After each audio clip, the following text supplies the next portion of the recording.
now we have a new focusing question now that we're finished with our essay. So our new focusing question is, why do people immigrate to America? And today's content framing question is, what do I notice and wonder about coming to America? So for the first part of today's classwork, you're going to write down some notices and wonders based off of this picture of the Statue of Liberty. So here is the picture. I want you to take a look carefully at all the details that you see in this photograph.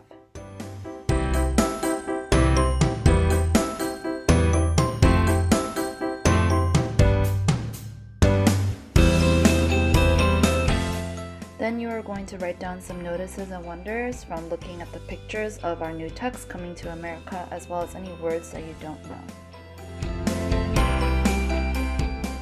To America by Betsy Maestro, illustrated by Susanna Ryan.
The last part of today's classwork is writing notices and wonders after having the text read aloud to you, as well as answering these 4 TDQs.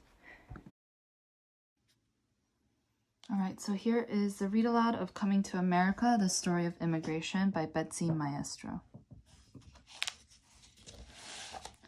right? The inside sleeve, front cover. America is a nation of immigrants, from the first nomadic settlers to the huge wave of immigrants in the 19th century, to the refugees from troubled areas of the world. Each group of immigrants has contributed in its unique way to the rich fabric of American life.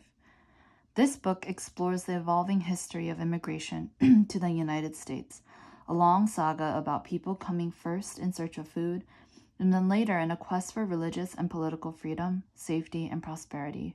It is a fascinating story that explains the richness and diversity of the American people, past and present.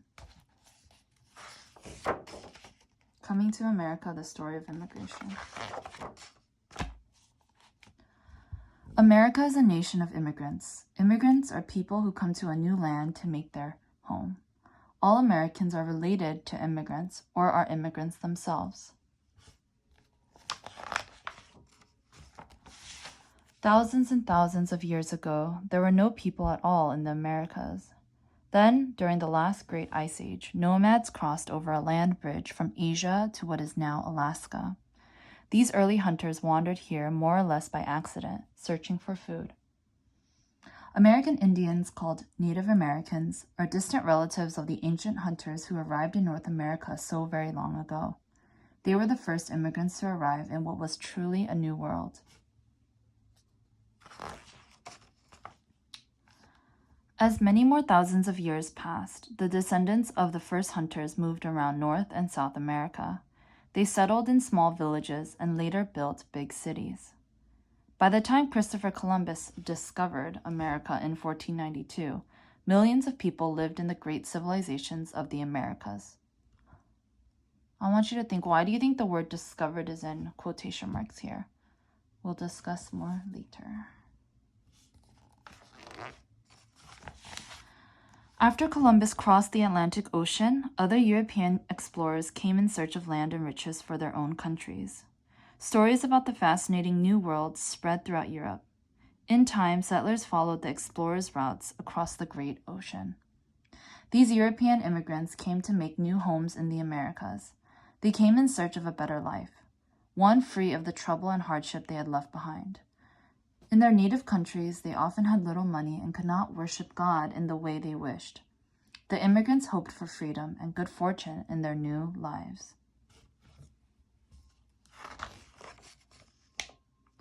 By about 1700, thousands of settlers lived in the Spanish, French, and English colonies of North America. Other new Americans had arrived from the Netherlands, Sweden, Germany, Finland, and Wales. As the population grew, the Europeans competed with the Indians for land and food. The Indians were pushed off their land and were often treated badly or killed. Not all immigrants came to America because they wanted to. Beginning in 1619, millions of Africans were brought to the Americas against their will and were forced into slavery. Instead of finding freedom, these Africans lost theirs, and most never returned to their homelands, so very far away.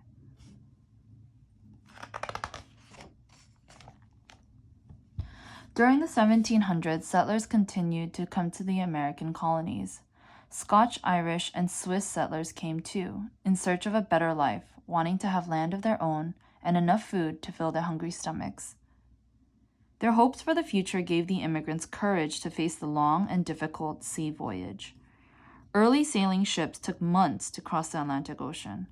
The living space was very cramped, and often there wasn't enough food or water. Stormy seas made shipboard life even more miserable.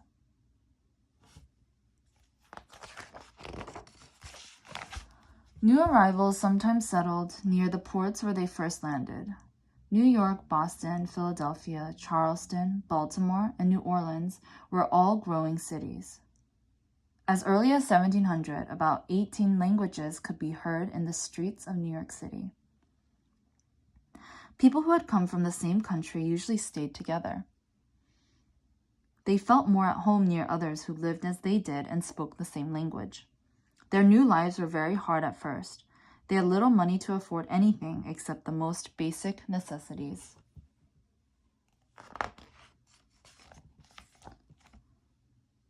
Toward the middle of the 1800s, other adventurous newcomers became part of the westward movement. After arriving in the United States, they traveled on by boat, train, and wagon. They headed for new frontiers in the Midwest and the Great Lakes region.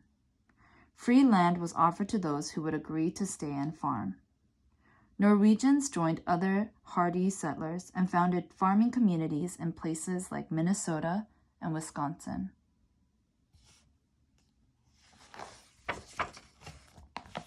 Soon other pioneers moved even further west, all the way to California, where Chinese and Mexican immigrants had already settled.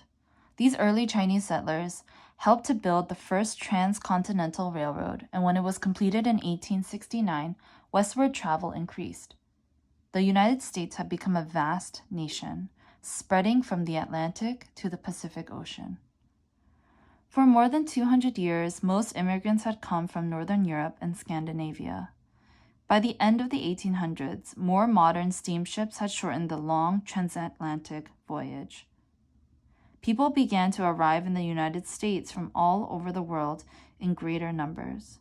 They came from Italy and Poland, Turkey and Greece, Hungary and Serbia.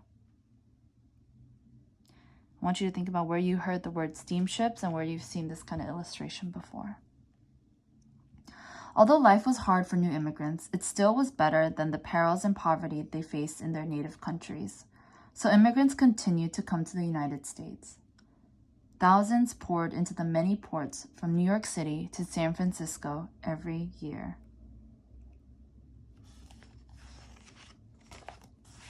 Before 1820, no one had recorded the exact number of immigrants who had arrived in the United States.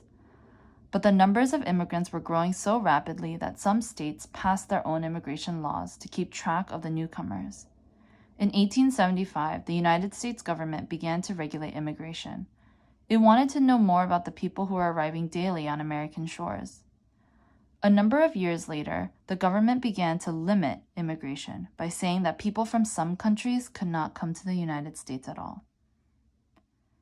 Between 1855 and 1890, Castle Garden in New York City served as a depot for immigration. More than 8 million people passed through this port of entry. A few years later, on January 1st, 1892, the United States government opened an immigration center on Ellis Island near New York City. Officials from the island would count and question the new arrivals. They would see that those admitted were healthy and ready to become useful citizens.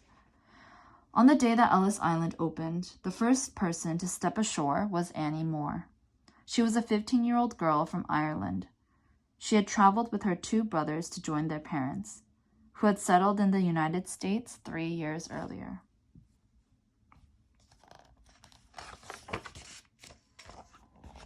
As big passenger ships entered New York Harbor, the immigrants caught their first glimpse of what they hoped would be their new country.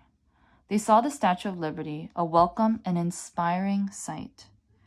The travelers were relieved that their journey was over, but they worried about what awaited them on Ellis Island. Inspectors from the island boarded the ships at anchor to check the passengers.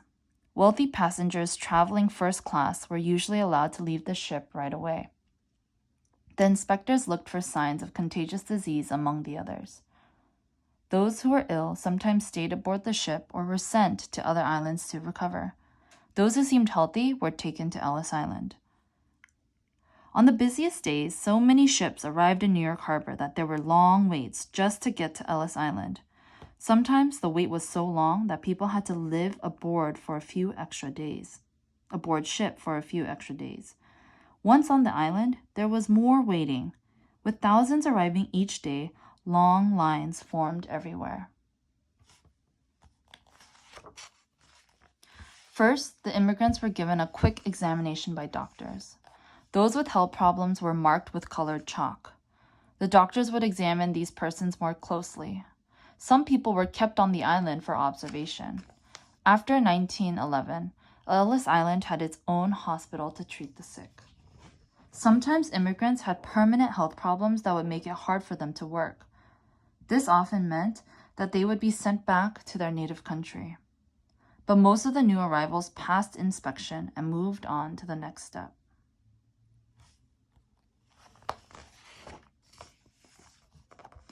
Now the immigrants were asked a long list of questions. Inspectors asked their names, where they were from, and how much money they had. Since most of the immigrants did not speak English, they needed help in understanding and answering the questions. Translators did what they could to help the inspectors and newcomers understand one another. Even though it was difficult, most managed somehow to answer all the questions.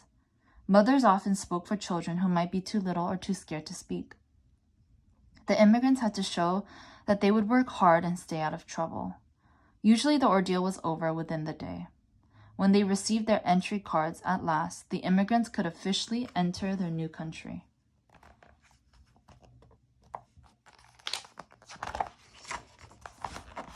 During the busy years at Ellis Island, millions of immigrants passed through its massive halls. World War I slowed the huge flow of people into the United States. In 1921, the United States government passed more laws limiting the number of people who could enter the country. These laws were unfair and were later changed. Other laws were passed requiring new immigrants to have medical examinations before boarding ships in foreign ports. As a result, Ellis Island was no longer very busy, and finally, in 1954, it was closed. In 1990, Ellis Island was reopened as a museum. Today, most immigrants no longer arrive by ship. Instead, they fly into the many international airports in the United States.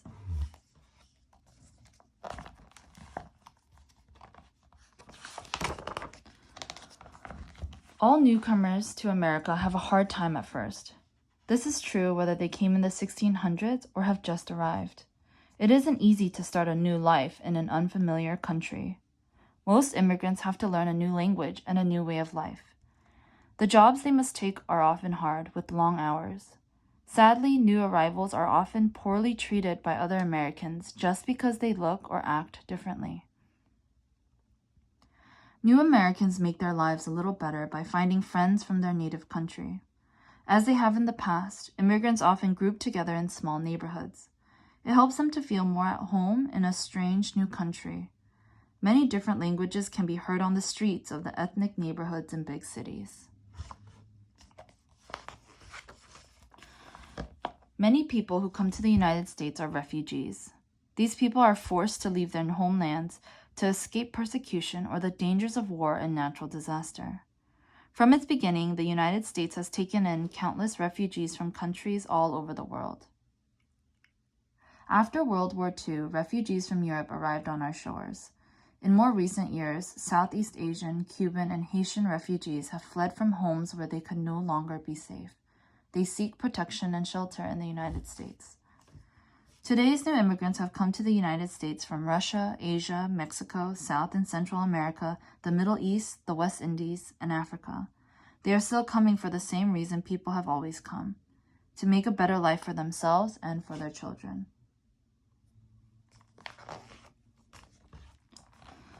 America has been called a great melting pot where many cultures or ways of life have blended together. But today, Americans have also learned to celebrate their differences. There is a growing appreciation and understanding of the special character and unique contributions of each cultural or ethnic group. Everyone from the first Americans thousands of years ago to those who came only yesterday has left a lasting mark on this great land. Immigrants settled and farmed this land before it was a country. Others created a new nation and founded its government. Immigrants built the cities, roads, and railways of America. They have toiled in its fields, its factories, and its mills. Immigrants, too, have made the music of this land, written its books, and recorded its beauty in paintings. The spirit of American strength and independence is the spirit of its people, the spirit of its immigrants and their children.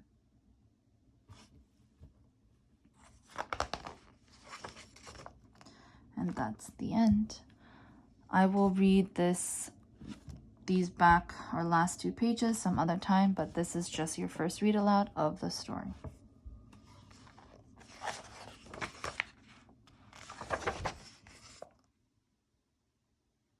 Last but not least, this is your exit ticket for today. I want you to write one fact that you notice in coming to America, one question you still have, as well as one new word you noticed. As always, the book is also available as a PDF on Google Classroom.